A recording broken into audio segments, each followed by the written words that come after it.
కానీ అక్కడ జరుగుతున్న పరిణామాలు మాత్రం ప్రైవేటీకరణకు అనుకూలంగా అడుగులైతే పడుతున్నాయి అధ్యక్ష. యాక్చువల్గా ఈ మధ్య అందులో 3 బ్లాస్ట్ ఫర్నిస్లు ఉంటాయి. అందులో 2 ఆపేశారు అధ్యక్ష. అందులో ఒకటి మళ్ళీ ఈ మధ్య 10 రోజుల ముందు స్టార్ట్ అయింది, కానీ ఇంకొకటి క్లోజ్ అయిపోయి ఉంది అధ్యక్ష. అలాగే 4 నెలలుగా కాంట్రాక్ట్ కార్మికులకు జీతాలు ఇవ్వట్లేదు అధ్యక్ష. 4500 మందిని తొలగించడానికి కూడా మన ప్రతిపాదన పెడితే వాళ్ళు పెద్ద యాజిటేషన్ చేస్తే మళ్ళీ ఆపారు అధ్యక్ష. ఇవన్నీ కూడా మరి ప్రైవేటీకరణకు అడుగులే అధ్యక్ష. ఇంకో విషయం ఏంటంటే ప్లాంట్ ఖాతాలో డబ్బులు ఉన్నాయి అధ్యక్ష. ఉన్నా కూడా గత నెలలో రెగ్యులర్ ఉద్యోగులకేమో 50% జీతం ఇచ్చారు. ఈ నెలలో అయితే కేవలం 35% జీతం ఇచ్చారు అధ్యక్ష. అలాగే అలవెన్సులు కూడా కోత విధించేస్తున్నారు. 500 మందికేమో డిప్యుటేషన్ మీద నాగర్నార్ స్టీల్ ప్లాంట్కి పంపించడానికి ప్రతిపాదనలు చేశారు అధ్యక్ష. అలాగే 2500 మంది పెర్మనెంట్ కార్మికులకేమో విఆర్ఎస్ ఇచ్చేయడానికి ప్లాన్ చేస్తున్నారు అధ్యక్ష. అలాగే వాళ్ళు కోరుకుంటున్నారు అధ్యక్ష ఇది సెయిల్లో విలీనం చేయాలి అని. మరి ప్రైవేటైజేషన్కి అడుగులు వేయకపోతే సెయిల్లో ఎందుకు అధ్యక్ష వీళ్ళు విలీనం చేయట్లేదు? అలాగే తీసుకుంటే 1500 కోట్ల ఆర్థిక సహాయం ఇస్తే చక్కగా రన్ చేసుకుంటామని చెప్తున్నారు అధ్యక్ష స్టీల్ ప్లాంట్ కార్మికులు. అలాగే పెట్టుబడుల ఉపసంహరణ నిర్ణయాన్ని వెనక్కి తీసుకుంటున్నామని కేంద్రంతో ఏమైనా అనౌన్స్మెంట్ చేయిస్తే అప్పుడు నమ్ముతారు అధ్యక్ష. మరి వాళ్ళు 1300 రోజులుగా దీని మీద యాజిటేషన్ చేస్తున్నారు అధ్యక్ష. యాక్చువల్గా ఎన్నికల టైంలో చంద్రబాబు నాయుడు గారు, పవన్ కళ్యాణ్ గారు ప్రజలకైతే హామీ ఇచ్చారు అధ్యక్ష మా ప్రైవేటీకరణ ఆపుతామనేసి. స్టీల్ ప్లాంట్ అనేది అసలు ఒక్క ఉత్తరాంధ్ర కాదు అధ్యక్ష, స్టేట్ మొత్తానికి ఆంధ్రప్రదేశ్ రాష్ట్రానికి ఒక సెంటిమెంట్ అధ్యక్ష. అసలు దీనికోసము 32 మంది ప్రాణత్యాగాలు చేశారు అధ్యక్ష. నేను అడుగుతున్నాను, సరే వీళ్ళు లేదు అని చెప్తున్నారు, మరి లేదు అన్నప్పుడు ఈ 1500 కోట్ల ఆర్థిక సహాయం కోసం కేంద్రం దగ్గర ఏమైనా ప్రతిపాదన పెట్టారని అడుగుతున్నాను అధ్యక్ష. ఎందుకంటే కర్ణాటకలో తీసుకుంటే కుమారస్వామి గారు భద్రావతి స్టీల్ ప్లాంట్కి ఏమో 30,000 కోట్లు తెచ్చుకున్నారు అధ్యక్ష. 2 ఎంపీలే ఉన్నారు. మనకి 31 మంది ఎంపీలు ఉన్నారు. కూటమి ప్రభుత్వం కేంద్రంలో కూడా ఉంది అధ్యక్ష. సో ఇది ప్రైవేటీకరణ దిశగా జరుగుతున్న అడుగులను ఆపాల్సిన బాధ్యత ఈ ప్రభుత్వం మీద అయితే ఉంది అధ్యక్ష. అలాగే వైజాగ్ స్టీల్ ప్లాంట్ తో పాటు ఛత్తీస్గఢ్ స్టీల్ ప్లాంట్ కూడా కేంద్రం ప్రతిపాదించింది, కానీ ఎన్నికల టైంలో ఆపేశారు అధ్యక్ష. మన స్టీల్ ప్లాంట్ మాత్రం అవేం ఆపట్లేదు. అసలు కాంట్రాక్ట్ కార్మికులు కుటుంబ సభ్యులు వాళ్ళకి జీతాలు ఇవ్వకపోవడం వలన చిన్న బడ్డీ కొట్లు నడుపుకుంటూ బ్రతుకుతున్నారు అధ్యక్ష. కాబట్టి అసలు మన ప్రభుత్వం, ఈ కూటమి ప్రభుత్వం, సీఎం గారు ఏమైనా లేదా డిప్యూటీ సీఎం గారైనా ప్రధానమంత్రి గారితో మాట్లాడారా ప్రైవేటీకరణ ఆపమని? లేదంటే అలాంటి ప్రతిపాదన ఏమైనా పెట్టారా లేదని అడుగుతున్నాం అధ్యక్ష. అధ్యక్ష, ఇక్కడ మేము చెప్పదలిచింది ఏమంటే గత ప్రభుత్వ కాలం, ఈ ప్రభుత్వ కాలం చాలా కాలం నుంచి విశాఖ ఉక్కుని ప్రైవేటీకరణ చేయొద్దు అని ఆందోళన చేస్తున్నారు. ఆందోళన చేస్తున్న కార్మికులతో గత ముఖ్యమంత్రి దగ్గరికి వెళ్తే భూములు అమ్మేసి అప్పులు తీర్చుకోండి అని చెప్పి ఆయన కార్మిక సంఘాలకు సలహా ఇచ్చారు. ఇప్పుడేమో ఆనాడు ప్రతిపక్షంగా ఉన్నటువంటి టీడీపీ కానీ ఇప్పుడు అధికారంలోకి వచ్చినటువంటి కూటమి కానీ దీని మీద స్పష్టత ఇవ్వాలని చెప్పి మేము కోరుతున్నాం. అటు కేంద్రం, పాలకపక్షం, ప్రతిపక్షం అందరూ కలిసి విశాఖ ఉక్కుని అమ్మేస్తారా? ఇలా అమ్మేస్తే కొత్త ప్రాజెక్టు గురించి మనం మాట్లాడబోయేందుకు కడపలో పెట్టండి, అక్కడ పెట్టండి, ఎక్కడ పెట్టండి మాట్లాడుకోవడం సార్. ఉన్నదాన్ని నిలబెట్టుకోవాలి కదా. అందువల్ల స్పష్టత ఇవ్వాలని చెప్పి చెప్తున్నాను. ఓకే లక్ష్మణ్ రావు సార్, లేదు ఇంపార్టెంట్ ఇష్యూ కదా, స్టేట్కి ఇంపార్టెంట్ ఇష్యూ, ఎందుకు కామెంట్లు? అధ్యక్ష,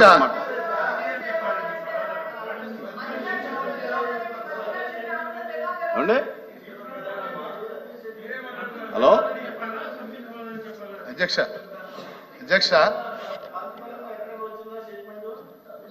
విశాఖ ఉక్కు కర్మాగారం గురించి రాష్ట్ర ప్రభుత్వ విధానం ఏమిటనేది స్పష్టం చేయాలని కోరుతున్నాను. స్పష్టంగా అడుగులు ప్రైవేటీకరణ వైపు పడుతున్నాయి అధ్యక్ష. బ్లాస్ట్ ఫర్నేస్ ఒకటి మూసేశారు ఇటీవల.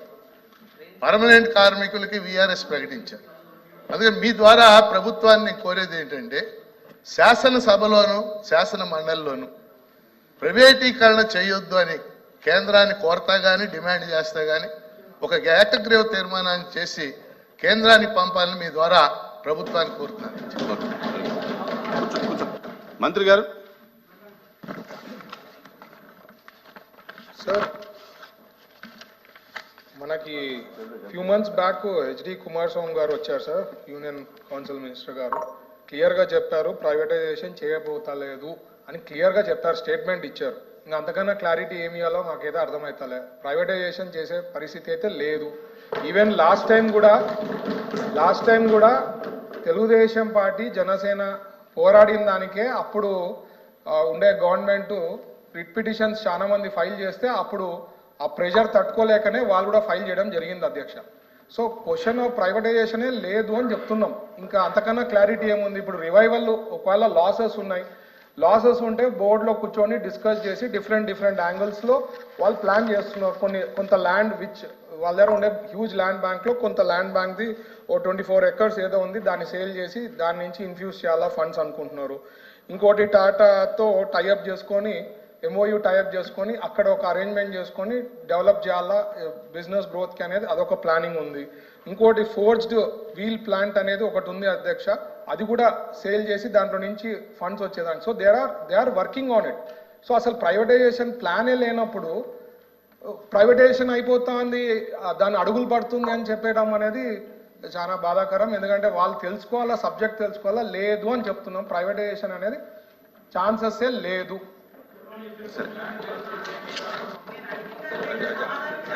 వన్ మినిట్, మళ్ళీ అడిగిన మంత్రి మళ్ళీ అడిగిరు మీరు అధ్యక్ష, మీకు సప్లిమెంటరీ మళ్ళీ అడిగిరు. విశాఖ ఉక్కు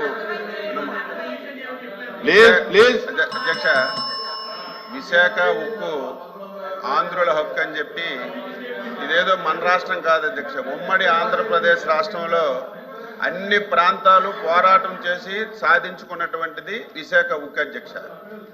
ఇది అప్పుడప్పుడు లాభాలు వస్తుంటాయి, నష్టాలు వస్తుంటాయి, కానీ కంటిన్యూ అవుతుంది అధ్యక్ష. 1998వ సంవత్సరంలో కూడా ఇదే విధంగా లాస్ వచ్చేటప్పుడు ప్రైవేటైజేషన్ చేస్తామని చెప్పి ఒక ప్రతిపాదన వచ్చేటప్పుడు ఆ రోజు ముఖ్యమంత్రి చంద్రబాబు నాయకత్వంలో తెలుగుదేశం పార్టీ ప్రధానమంత్రి వాజ్పేయి గారి దగ్గరికి వెళ్ళి 1200 కోట్ల రూపాయలు గ్రాంట్ తీసుకొచ్చి ఆ రోజు కూడా ప్రైవేటైజేషన్ ఆపినటువంటి పార్టీ నాయకుడు చంద్రబాబు నాయుడు అని నేను ఘంటాబద్ధంగా చెప్పదలిచాను. అయితే మళ్ళీ తెలియాలి చెప్తారా అధ్యక్ష, తెలియాలి మీరు చెప్తారా? అయితే మళ్ళీ కూర్చోండి, ఇంటర్వ్యూ అవుతారు. మళ్ళీ ఇది విమర్శ కాదు. మళ్ళీ మొన్న 2019లో వైసీపీ ప్రభుత్వం అధికారంలోకి వచ్చిన తర్వాత ఈ ప్రతిపాదన వచ్చింది అధ్యక్ష. ఈ ప్రతిపాదన వచ్చేటప్పుడు ఆనాటి ముఖ్యమంత్రి గారు నాయకత్వం వహించి దీన్ని ఆపవలసినటువంటి బాధ్యత తీసుకోవాలి. 300 రోజులైంది, కార్మికులందరూ కూడా అక్కడ దీక్షలు చేస్తున్నారు. ఆ రోజు 1300 రోజులు. ఆ రోజు మా లోకల్ నాయకుడు పల్లా శ్రీనివాస్ గారు ఆ రోజు ఆమరణ నిరాహార దీక్ష కూడా చేశారు. ఆ రోజు మేమందరం వెళ్ళాం, మా పవన్ కళ్యాణ్ గారు కూడా వెళ్ళారు. ఎట్టి పరిస్థితిలో దీనికి ముఖ్యమంత్రి గారు నాయకత్వం వహించాలి, మీరు ఎక్కడికి రమ్మంటే అక్కడికి వస్తాము, మీరు ఏది చెయ్యమంటే చేస్తాము, ఒక డెలిగేషన్ మీరు ఢిల్లీ పట్టుకెళ్ళండి అని చెప్పి గొంతులు అరిచినట్టుగా మేము చాలా రకాలుగా రిక్వెస్ట్ చేస్తే కనీసం ఆ రోజు స్పందించలేదు అధ్యక్ష. ఆ రోజు స్పందించలేదు. మేము చెప్పాం, ఎన్నికల్లో చెప్పాం, ఎన్డీఏ పార్టీ చెప్పింది రేపు అధికారంలోకి వస్తే స్టీల్ ప్లాంట్ నెట్టి పరిస్థితిలో ప్రైవేటైజేషన్ కాకుండా ఆపుతామని చెప్పి స్పష్టంగా హామీ ఇచ్చాం అధ్యక్ష. మేము అధికారంలోకి వచ్చిన తర్వాత ముఖ్యమంత్రి గారు ఫస్ట్ విజిట్లోనే ప్రధానమంత్రి గారికి కుమారస్వామి గారికి కలిసి ఎట్టి పరిస్థితుల్లో ఇది ఆపాలని చెప్పారు అధ్యక్ష. వెంటనే కుమారస్వామి గారు ఒకరోజు స్టీల్ ప్లాంట్ విజిట్కి కూడా వచ్చారు అధ్యక్ష. అక్కడ స్టీల్ ప్లాంట్ యాజమాన్యం కార్మికులతో సమావేశం పెట్టి ఎట్టి పరిస్థితుల్లో ఇది ప్రైవేటైజేషన్ చెయ్యమని స్పష్టంగా ఆ రోజు ప్రకటన చేశారు. అయితే చాలా ఇబ్బందులు ఉన్నాయి, చాలా సమస్యలు ఉన్నాయి, వాళ్ళు పనితనం పెంచుకోవాలి, కార్మికులు కూడా ఇంకా కష్టపడాలి అని చెప్పి తప్పనిసరిగా కేంద్రం కూడా చెప్పింది. మేము మళ్ళీ మాటిస్తున్నాం, ఇది సెయిల్లో కలపడానికి కూడా ప్రయత్నం చేస్తున్నాం. ఎక్స్క్లూజివ్గా దీనికి మైన్స్ కూడా కొన్ని కేటాయించాలని ప్రయత్నం చేస్తున్నాం. మళ్ళీ విశాఖ ఉక్కు లాభాల బాటలోకి తీసుకురావడానికి మా ప్రభుత్వం, ఎన్డీఏ ప్రభుత్వం కృషి చేస్తుంది. ఎవ్వడికి అనుమానం అవసరం లేదు. విశాఖ స్టీల్ ప్లాంట్ ప్రైవేటైజేషన్ కాకుండా ఆపడానికి మా ప్రయత్నం చేస్తామని స్పష్టంగా చెప్తున్నాను అధ్యక్ష. పవన్ కళ్యాణ్ గారు కూడా దీని మీద మాట్లాడితే బాగుంటుంది. రాష్ట్ర ప్రజలకి ఓ భరోసా వస్తుంది. సార్ థ్యాంక్ యూ అధ్యక్ష. ముఖ్యంగా విశాఖ స్టీల్ ప్లాంట్కి సంబంధించి అధ్యక్ష, ఇది ఒక పార్టీకి సంబంధించో లేదంటే కొద్దిమంది ఒక ప్రాంతానికి సంబంధించి మొత్తం రాష్ట్రానికి సంబంధించింది. చాలాసార్లు పదే పదే నేను అనేక సందర్భాల్లో కూడా చెప్పాను అధ్యక్ష. ఇది చాలా భావోద్వేగంతో చాలా త్యాగాల మధ్య నడుమున వచ్చిన స్టీల్ ప్లాంట్ అధ్యక్ష. ఇది గతంలో కూడా గత వైసీపీ పాలనలో కూడా అది ప్రైవేటీకరణ జరగబోతోంది. ఆ రోజున మన మంత్రి గారు చెప్తున్నాడు, అచ్చెన్నాయుడు గారు చెప్తున్నాడు, ఎందుకు ఆ రోజు ధర్నా చేశారు, వీళ్ళందరూ ఎందుకు వచ్చారంటే దానికి ఆ సమయంలో జరిగింది ఏంటంటే కొంతమంది కార్మిక సంఘాల నాయకులు కూడా ఎయిర్పోర్ట్కి వెళ్ళి అప్పుడు ముఖ్యమంత్రి గారు చెప్పిన మాటలు ఏంటంటే మేము దీన్ని కొంత భూమిని అమ్మేస్తాం మీకు ఇస్తామని చెప్తే అది నిర్వీర్యం చేయడానికి వాళ్ళు ప్రయత్నం చేస్తే మేమందరం అడ్డుకున్నాం అధ్యక్ష, మా అందరితో సహా.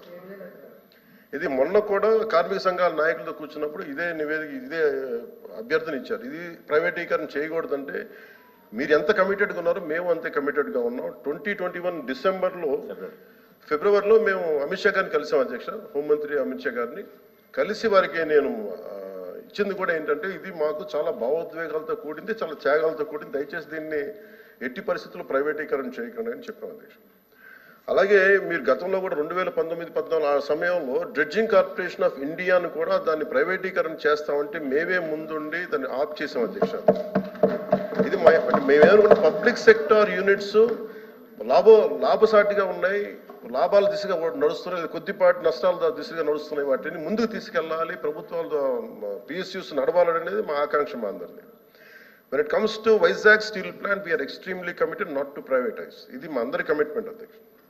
అలాగే దీనికి ఇందాక మంత్రి గారు చెప్తున్నట్టుగా దీన్ని రన్ చేసే ఇష్యూస్లో చాలా లోపాలు ఉన్నాయి అధ్యక్ష.